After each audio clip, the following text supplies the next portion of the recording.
Hello and welcome to another episode of LGR Play. As always, I'm your host Mark Hamer, and joining me today from the Last Save Loaded podcast, one half of the Last Save Loaded podcast, it is registered trademark, nicest man on the internet, Colm Sheridan. Good evening. This is possibly the nicest thing anybody's ever said to me in the last 35 seconds of my 50 years on this planet. Would you like to come and join the Last Save Loaded? Because I have a replacement just for Justin. Is Justin mean to you then? Is Justin mean to me? That's the understatement of the year. I was going to say it's not on the recordings, but sometimes it is actually. It is, yes. Sometimes it is on the podcast. But he must edit some of it out as well. He edits a lot of it out, trust me. There's whippings and everything going on in that background, I'll tell you now.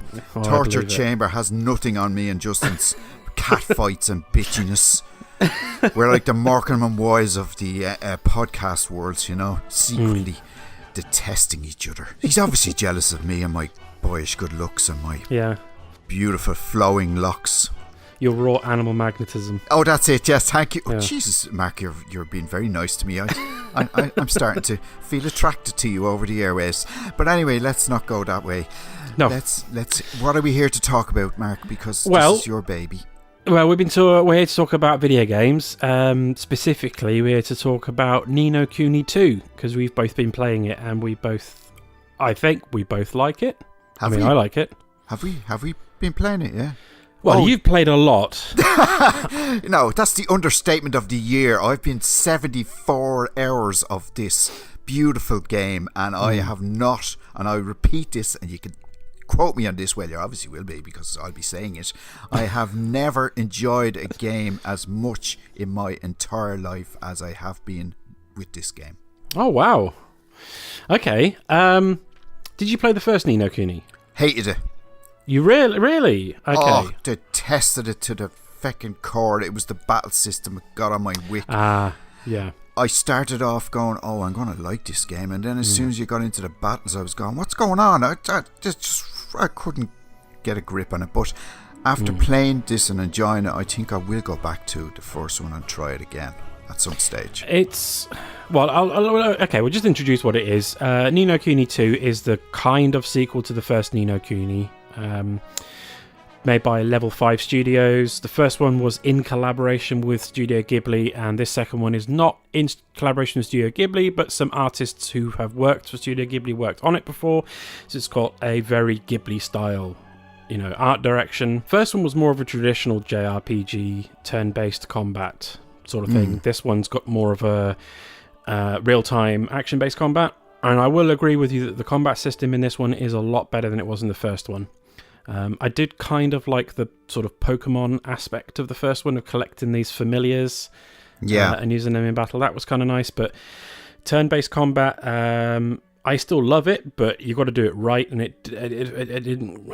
Something with that combat system didn't quite gel with me, whereas I love the combat system in this one. But there are some other changes that they've made in Ni No Kuni II which I don't like compared to the first one. Okay. Firstly, the story. Now, the story in Ni No Kuni II is not in any way bad whatsoever. I think it's a lovely story. But the first one was a really heart-wrenching personal story. Definitely, yeah. Starts with, quite heavy tragedy. Yeah. I think some of the characters are a little bit stronger in the first one.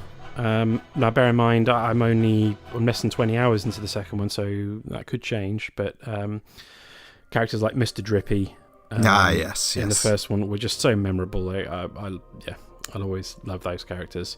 And the only other thing I don't like about it is, do you remember when you were walking around in the overworld in Ni No Kuni 1? Yes. It was still in that sort of almost hand-drawn art style. Yeah. Whereas this one's gone for this sort of deformed chibi style thing that looks very different from the art direction when you're in towns or in dungeons and things like that. I don't like that. It reminds me of Final Fantasy. That's the way it does it. When you're working around the world and they're miniature characters, and it goes into a fight scene and so forth.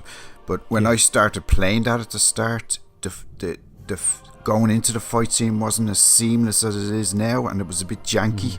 and it used to get on my nerves, but I think they've patched it since, and it flows a lot better. But for some reason that used to annoy the crap out of me when it was going to a fight scene.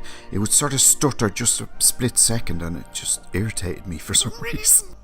No, I think I had the same issue. I don't know whether they patched it out or whether I've just got used to it. Yeah, I think so. Yeah, it could be that. Yeah. But yeah, it's less of a personal story. I mean, the way that the story's introduced is felt a bit rushed in a way. Yeah. You get this cutscene with this guy who's a president. Yeah. And he's driving somewhere in a car, and then there's an explosion, and then he wakes up in this magical world of Ni No Kuni, where the king of Dong Dell, newly crowned king of Dong Dell, he was the prince and his father's died recently, and then there's a coup d'etat, and the palace is taken over. And I think Dong Dell might be the only similarity, the only carryover from the last Ni No Kuni. Yeah. It's a different world, but there was a Dong Dell. That's right, in that as well. I think they just love the name Dong Dell. Yeah. And I'm going to keep saying Dong Dell. For 20 odd minutes. Dong Dell. Dong Dell. Yeah, yeah. He was just about to be coronated, wasn't he? Or on the same day, he was about to be crowned king or something like that, and there's a coup d'etat, as you say. Yeah. Yeah. Yeah. And so basically the main thrust of the game is the main character of the game, whose name is escaping me now for some reason. Evan, yes. Evan. Trying to set up a new kingdom and unite the other kingdoms of the world under a banner of no more war. And he's going to do that by killing lots of monsters and occasionally having wars. Yes, as he says a few times over the course of the game, I want the kingdom to be happily ever after. Yeah. And anyone who doesn't agree, I will kill. Yeah. You do as I tell you. Yeah, there's a slight, if you sit and think about it too much, if you try and take the story a bit too seriously, and it's this doesn't gel, but yeah, it's just so, I don't know, so colourful and charming and whimsical. I know that word gets overused, but it is. You kind of forgive that. Yeah. And I've kind of bought in. I mean, like I said, I'm less than 20 hours in, and I've kind of bought in. I'm like, Evan, I'm right there with you. We're going to build this magical kingdom where there's no war and everybody's happy. Yeah, exactly. Yeah. And that's where we bring in some of the elements that they've added into this game that weren't in the first one at all, like the battle system, which is sort of like this quasi RTS. Yeah. Very simplified RTS system. Skirmishes, yeah. Which they managed to make like an RTS system work well on a controller, and not need to remember loads of button controls and things like that. It's quite simple. It's quite fun. It's a pleasant distraction from the regular part of the game. Yeah. But the other section, the one that I've got my teeth sunk into the most, is the actual running of your kingdom. Which is like a baby's first civilization. Yeah, and it's quite addictive in that regard, because you get a patch of land to start your kingdom, and that in itself is a game. I mean, there's really three games in one with this game, although they are basic games, in their own right. It's really got three different games in one type of game, if you know what I mean. So it's very addictive. The skirmishes were hard to get the hang of for me at the start, because you certain quests had to get characters. You go and do these side quests or whatever. Don't mean to go off on one, but by all means. Well, if you go up to certain flags, and that's where the skirmishes is throughout the world, and if you're only your skirmish levels is only 10 or 11, there's no point in you even trying to go for a skirmish that's level 19, because you'll get your ass handed to you, basically. Yeah. I found the opposite with the regular combat. Yes, the regular combat is quite easy, actually. Yeah, I was getting quite frustrated because it's really fun. It's quite simple. Square is one sort of attack, triangle is a different kind of attack. You can do like simple combos of like button combinations of the two, and then holding down the trigger and pressing one of the face buttons will activate a skill as long as you've got enough mana, you know. And there's a few more intricacies to it than that, but that's basically it's quite simple. But it's really, really fun. But I was finding at the beginning that the battles were over so quickly. I was like, I wanted that to go on a bit longer. I was enjoying that. So I ended up actually actively going out of my way into areas where I was under-leveled. Yeah. To take on harder enemies just because I wanted the battles to last a bit longer. I was like, what this game, what I'd really like is for there to be a difficulty option to be able to turn it up a bit. They have patched in a difficulty option for the skirmishes. If you actually go into the skirmish and you boost can select hard mode, you can select. Well, that you have to have the money to select that, as far as I know. But when you boost up your legions or whatever, you can do the hard mode. But I haven't bothered, you know. No, because the skirmishes they're fun, but it's I never felt like I need this to be harder. Whereas the actual combat itself, I liked it when it was tough, and some of the boss fights have been a bit more drawn out, longer and tougher fights, and I have really enjoyed those. So where I'm up to at the moment is I have established the kingdom. I've gone along to the town where everything is ruled by luck. The casino place. I know the one you're talking about. The Chinese sort of Chinese themed dog casino world. And then I've just finished the Hydropolis chapter. All right, yeah. And the reason I haven't got any further than that, I have heard you can finish this game in about 20-30 hours. Yeah, I'd say you could, yes. But I've been going off doing lots of little side quests, and there's little you can find in towns. You can find a character that will give you sort of requests for people, and if you carry them out, then you can earn more people to go back and live in your town, which you can then use to man the different stalls and shops and things like that in your town, which then help you along the way in the main quest. All the systems sort of feed into each other, and so I kind of got hung up on doing lots of side quests and things like that, and haven't progressed as far in the story as you probably could be at this point. So you can finish the game in about 20 to 30 hours, I've heard, or you can be 80 hours in and 75 hours in and still not finished. No, but I am on the last boss. Right. I think I'm on the last boss. I'm don't want to spoil it for anybody, but I'm on chapter 9, so I've got to do your man that keeps stealing everybody's kingmakers. So I'm up to there now, but I'm on level 53 or something like that.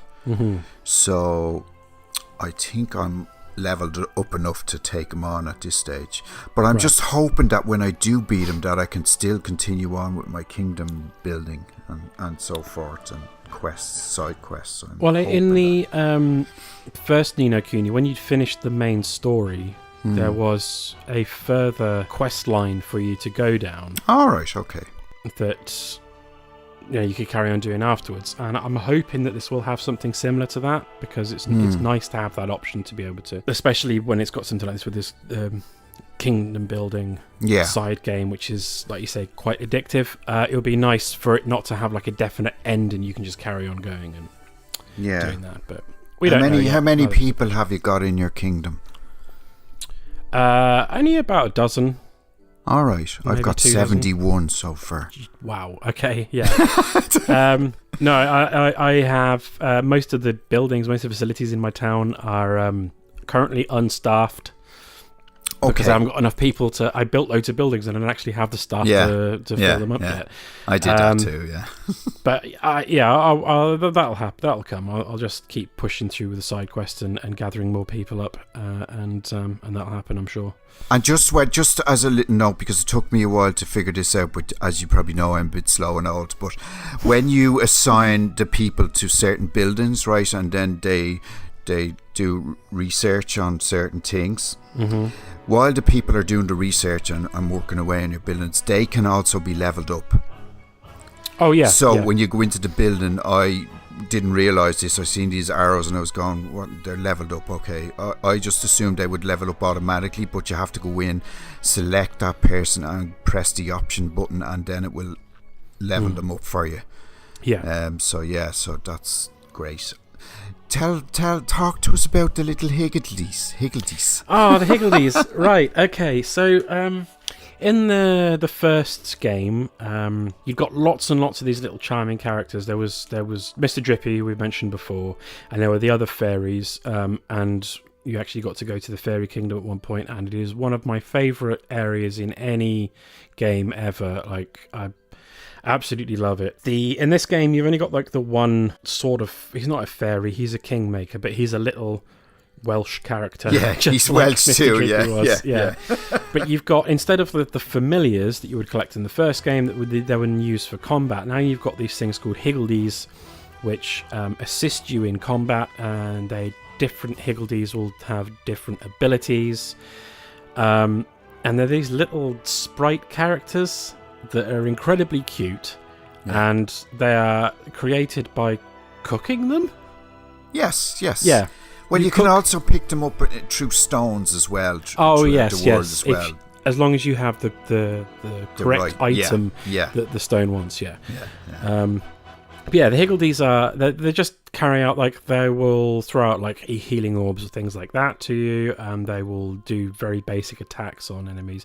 But then every now and then they'll gather, all the higgledies of a certain type that you've got equipped at that time will gather into a little circle, and you run over and press X, and they will perform some special ability for you. Like one group will will a little cannon into existence and start firing cannonballs at the enemy, or and so on. They're great. I mean, it's just you don't ever need to interact with them at all, really, apart from assigning them and leveling them up. You don't actually have to interact with them in the combat. They're just there doing their thing, but they just add like an extra little dimension into that combat system, which I think if the combat was tougher, you would be using them a lot more. Yes. I think there's often times where I've tried to go, when they come around in the circle, and you can see them, and you go into the middle, as you say, and select the X, and it kicks them into touch or whatever. But sometimes if you don't get over to them quick enough, they stop circling around each other, but they also do their own little bits anyway within the combat as well. But you never really feel the need to use them. No. And that's a pity, really, I did when I pushed into areas that I wasn't quite leveled up enough for, and I was coming up against enemies that were 5 to 10 levels above my characters, and the combat was quite difficult. Then I was using them a lot. Because I needed that extra edge, and that, like, having that extra wrinkle in there, that extra sort of little subsystem in the combat was very welcome. It is you say it's one of the best games you've ever played, or one of the most pleasant games you've ever played. It's certainly one of the most pleasant games I've played in a long time. As I said, it's 75 hours. I don't tend to, like, The Witcher 3 was probably the other longest game I've played, or Skyrim or some sort, but it's a game has to have something special, and that, this game has lots of little special niceties about it. Obviously it's not for everybody. I mean, it's like every game is not for everybody, but for me it's just thoroughly enjoyable, and someday I'll get the platinum on it. That's the dream.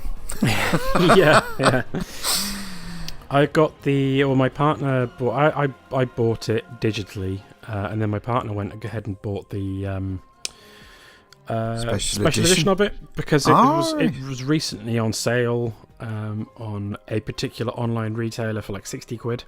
All right. She picked it up, and it comes with a lovely little music box that plays the main Ni No Kuni tune. But the thing that I'm excited about is it comes with the soundtrack. Awesome. And both Ni No Kuni II and the first one, the soundtrack was done by legendary conductor and musical director Joe Hisashi, who's worked on quite a lot of Studio Ghibli films. And the music in this game is absolutely incredible.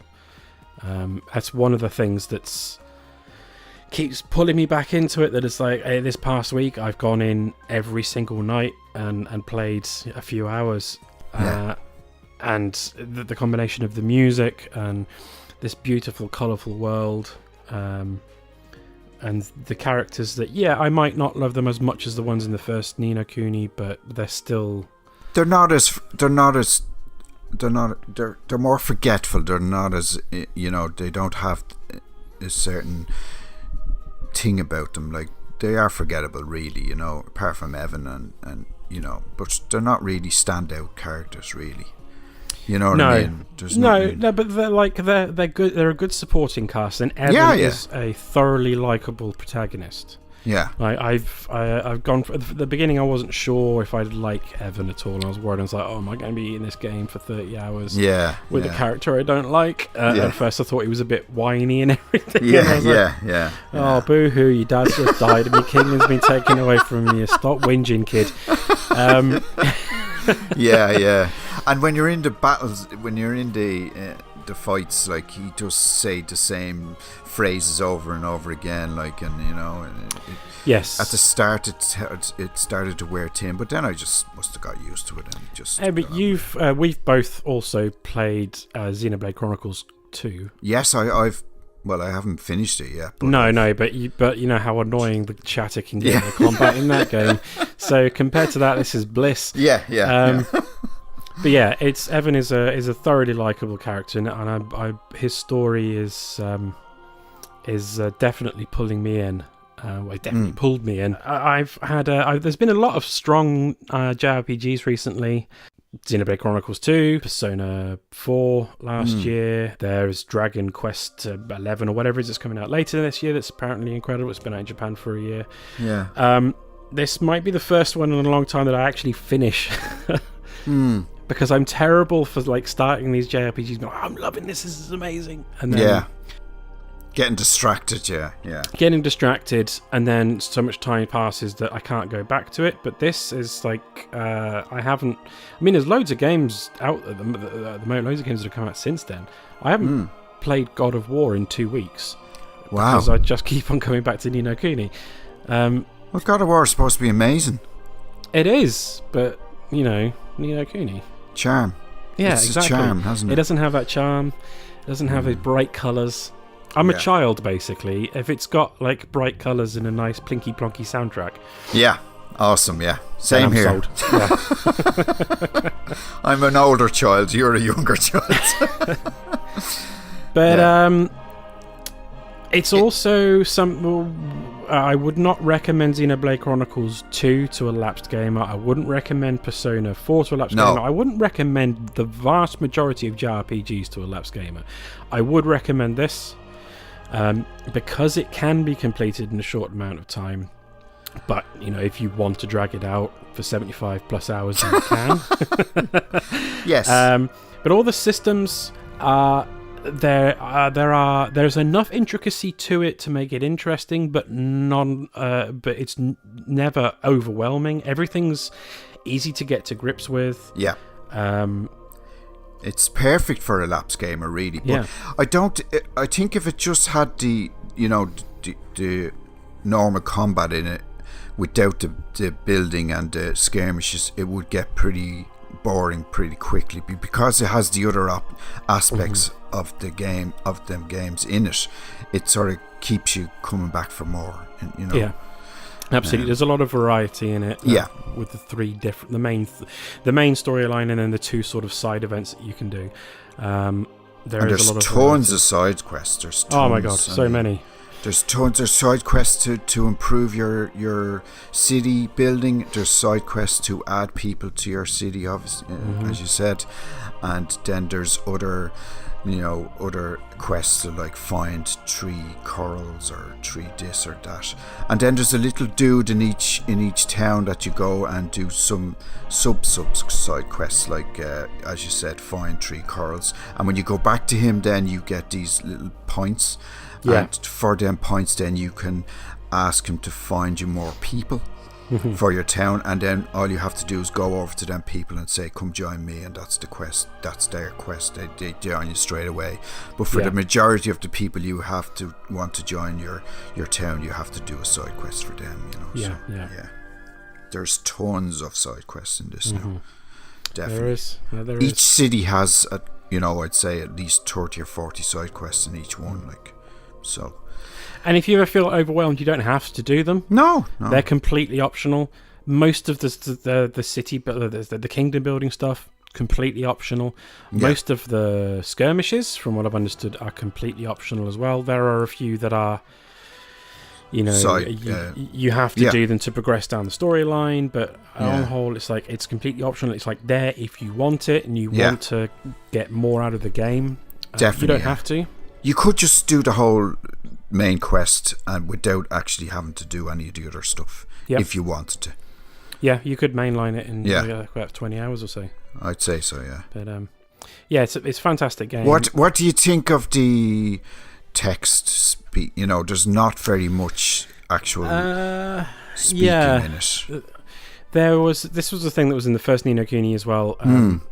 There was a lot of. Well, in the first Ni No Kuni, you got full hand animated by the Ghibli artists cutscenes, fully voiced, fully animated by hand, and then you'd got like CG cutscenes that, because of the art style, looked like the films anyway. But there was a lot of like voice acted cutscenes early on, and then that sort of got less and less as it went along, and there was more and more just lines of text. Yeah. This that happened almost straight away. There is a lot less voice acting in this than I think there has been. I think there wasn't in the last one, which is kind of a shame, but it's not a massive issue. If you've been playing JRPGs for any length of time, you're kind of used to it. Yeah. Especially older ones where, once upon a time there wasn't any voice acting, so yeah, that's true. If you're as old as us, Colm, you remember when there wasn't any. I do. I remember when there was not even text speech. Pong. Anyway, yeah. But the comparisons between this game and the previous game, art style wise, I would have to say the first game is nicer. Yeah, because you've got that fully. Yeah. The overworld is the same Ghibli art style, whereas this one's a bit different. But I've got to say though, they've got some Ghibli artists working there. It's not done in collaboration with Ghibli, but when you go into the towns, especially like the first time you went into the, I can't remember the name of it. I'm gonna have to look it up. Goldpaw. The first time you go into Goldpaw, the place is absolutely stunning. Yeah.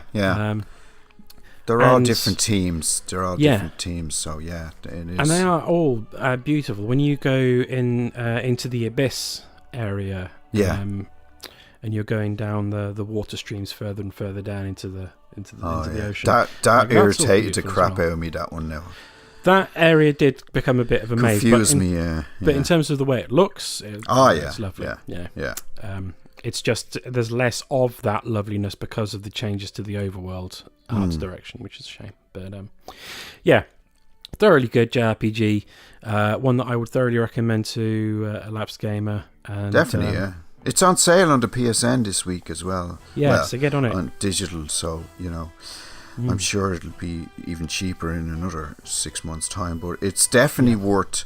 I got it for, I think it was out a week, and I actually played it at EGX last year. I played one of the skirmishes, and I was thinking, this is not the Ni No Kuni that, like the first one. But I'm so glad I got it now. I'm so glad, because it's something different, and it is really colourful, and it looks like something Nintendo would do. It has that whole lovely colourful look about it, and certainly this would not go amiss on a Switch. Yeah. Definitely. If Level 5, if anyone from Level 5 is listening and wants to bring out the first one, yes, that would be lovely. Switch, I'd be very happy with that. Thank you. Yeah. I will never understand why the people love you so, Leander. Weak, insipid man. But love you they do. Without you, I would be nothing.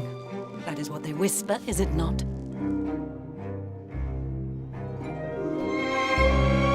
Without you, our nation would be nothing, Your Majesty. I, above all others, know this. But the people cannot know this. Foreign powers cannot know this. If they did... If they did? Then what, exactly? Then your life would be in danger. Malign forces would plot your downfall. This is the way of power. So I put myself forward. If the people see me, deal with me, they can only become discontented with me, can only wish to harm me. So all that you do for your queen. You would give your life for her without a moment's hesitation, yes? Not without reason, Your Majesty. But if it might prolong your life for a single second, that would be reason enough. Such a death would bring honor upon me, upon my entire line. Insipid you may be, but you are occasionally amusing. You are too kind, Your Majesty. Well, thanks for joining me, Colm. Where can the good people of the internet find you and your work online?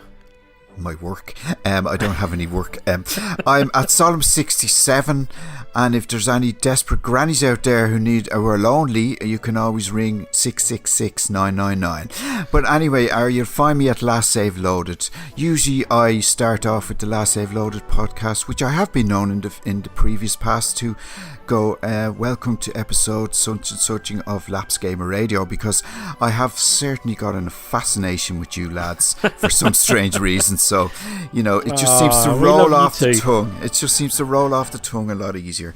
And, they're really nice people to play Mario Kart with as well.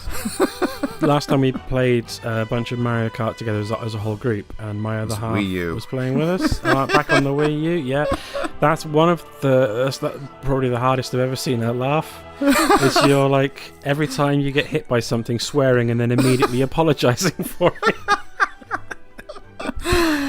That was wonderful. Thank you for having me.